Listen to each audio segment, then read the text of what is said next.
Makanan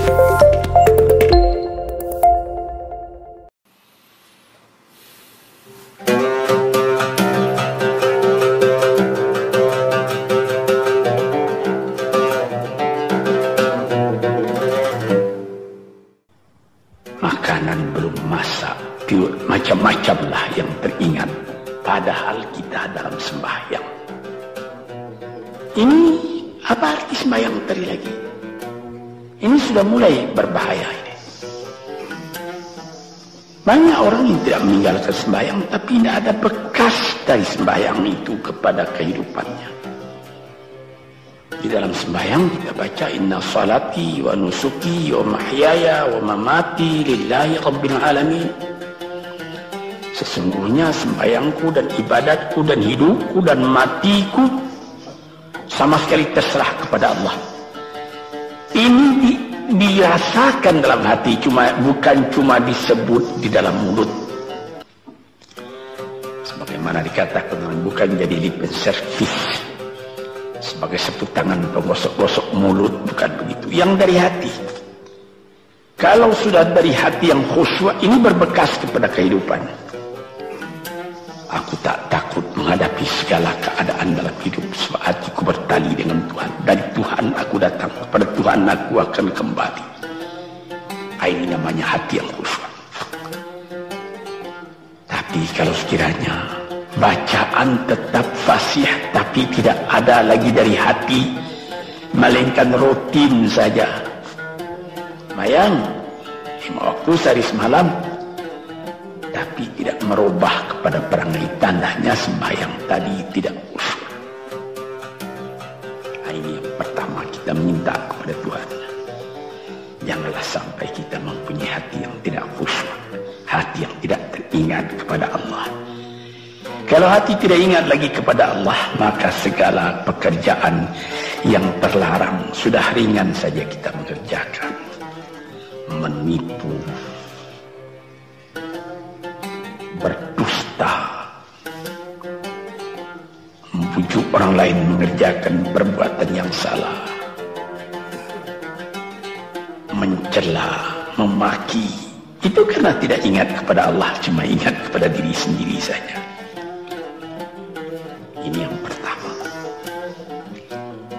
Yang kedua dikatakan wa min ilmin la yanfa', dan aku berlindung kepada Engkau ya Allah daripada ilmu yang tidak memberi manfaat. Padahal disebutkan oleh ahli-ahli, ilmu yang memberi manfaat itu membawa manusia kepada iman. Al-ilmu yad'u ilal iman, ilmu itu membawa manusia kepada iman. Sekarang sudah ilmu banyak, tapi tidak membawa kepada iman, melainkan membawa kepada celaka. Sudah maju kepandaian orang, ilmu, pengetahuan orang, teknologi orang, sains orang, knowledge orang, dan segala macamnya.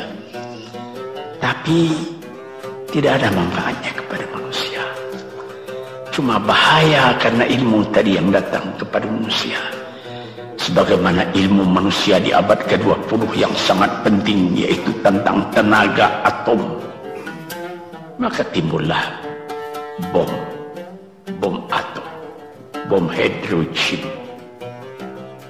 nuklir, sehingga manusia diancam sekarang ini oleh bahaya atom itu di mana-mana.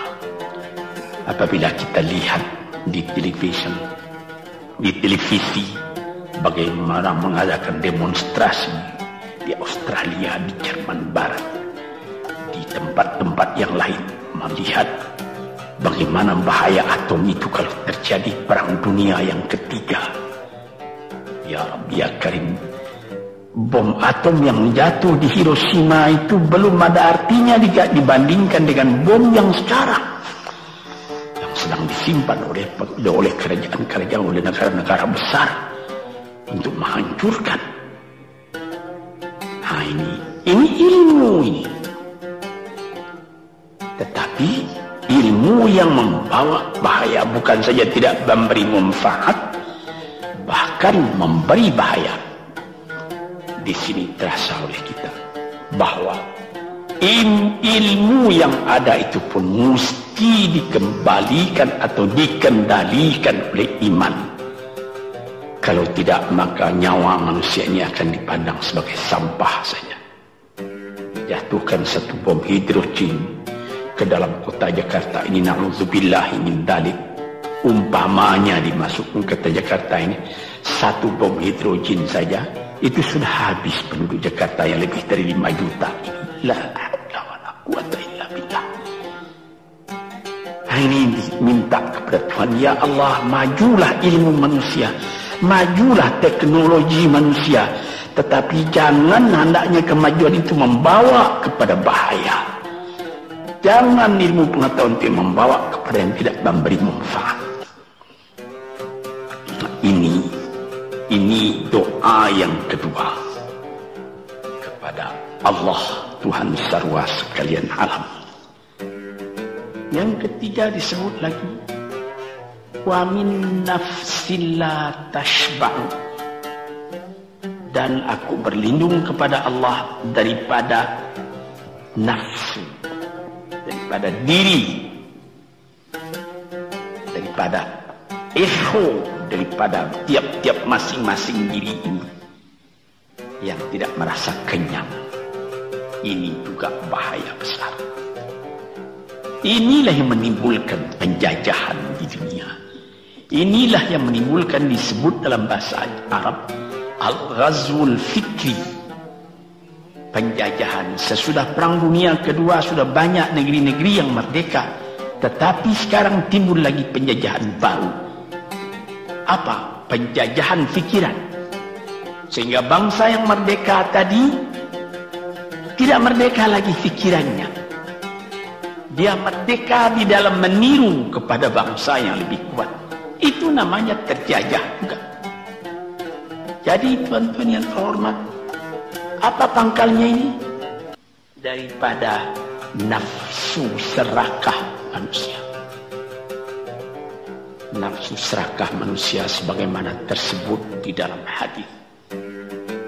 Lau kana libni adama wadiyani min dhahabin labtagha salisan wa ma yanfa wa ma yamla'u jawf ibni adama illa turab.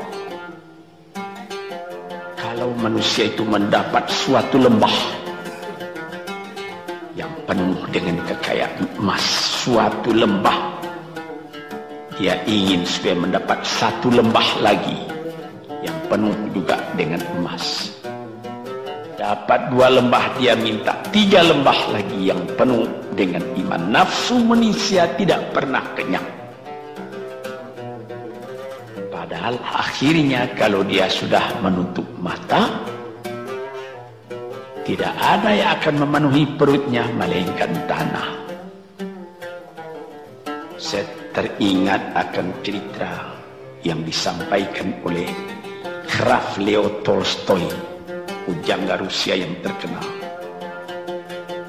bahwa orang yang tidak mempunyai nafsu yang kenyang itu pada suatu hari, katanya,